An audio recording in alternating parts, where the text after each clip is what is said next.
but what is the price I pay for not taking that chance to find out what I can really do? Because that is how we rise. That's how we teach those around us to be fearless. And yes, have I failed? Oh my God, Rashid, I busted my nose so many times in life, but that is what has given me mastery. When we are willing to be authentic and vulnerable and say, I screwed up, I messed up, and boy, was it funny. Because if we are willing to say, look, I am completely authentic, I don't mind falling down, because it's not the falling down, and I've heard this so many times, but it's so true, Rashid, it's how I get back up. Welcome to the Embrace Your Inner Weirdo podcast, where paradigms shift. Impossible becomes I'm possible, and weirdos are exposed for who they really are, pure geniuses.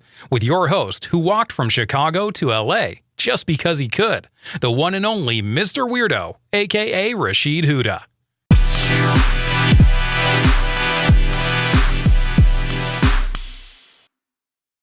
Hello, Julia. How are you? I am fine, Rashid.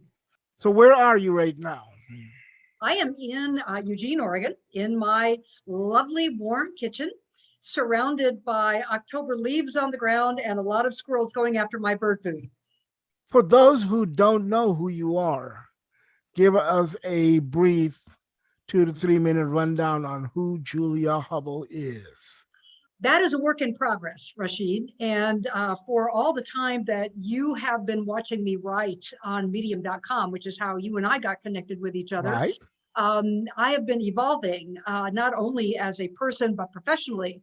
So the short version is that I do international adventure travel. I'm an international adventure travel athlete, and I'm 68 years old, which is rather rare for someone of my vintage.